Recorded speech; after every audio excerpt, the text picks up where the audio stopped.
Today I'm going to talk about something that's going to break your brain a little. Take the word king, subtract the word man, and add the word woman. What do you get? Well, it's the word queen. An AI figured this out all by itself. It was never thought that king and queen are related. And this is through something called embeddings. And once you understand what embeddings are, you understand how AI thinks about meaning. So in the previous episode, we talked about tokens. Everything gets chopped up. But tokens are just symbols. So in the word cat, the letters C, A, and T do not mean anything to a computer and to an AI model. So what embeddings do is to convert a token into a list of number.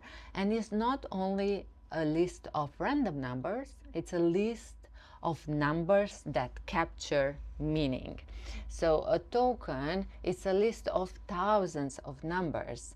And you can think about these numbers as coordinate, a position in a very high dimensional space. So the key here is that tokens with similar meaning, they will point in the same direction. So dog and puppy, they point nearly in the same direction.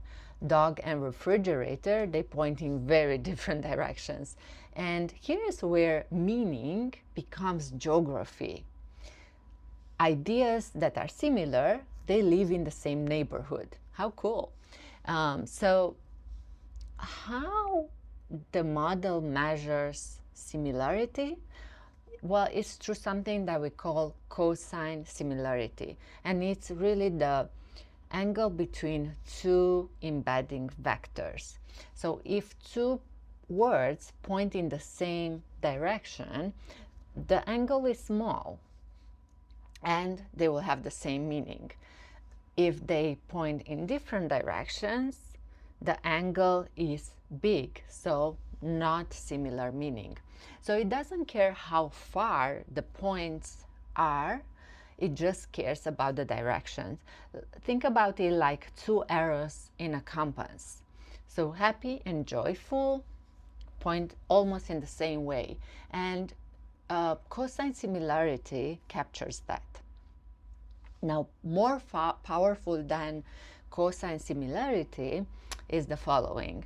When researchers visualize these word embeddings, they saw something that nobody was expecting. And the relationship between king and queen points in the same direction and distance as the relationship between man and woman. So gender was not a word in the model. However, gender became an embedding direction. How cool is that? And in the same way, tense, it is an embedding direction. So the relationship between swim and swam points in the same direction as the relationship between walk and walked. Think about country to capital.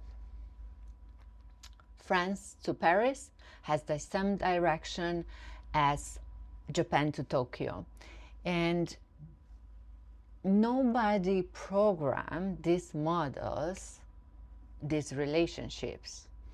So the model learned that meaning has geometry, and just by predicting the next word.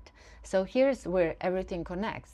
In episode 6, we learn about self-supervised learning.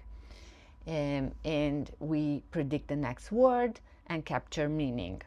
Now, in episode 7, we looked about on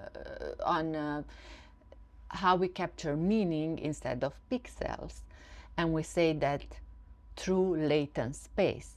Now, latent space, it is an embedding. And embeddings are where the meaning live.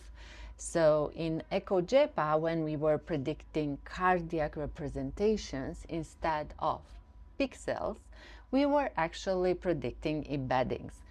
Points in a space where similar heart structures were pointing in the same direction. And this is how you can search by meaning and not by keywords. So in embeddings, we turn symbols into geometry.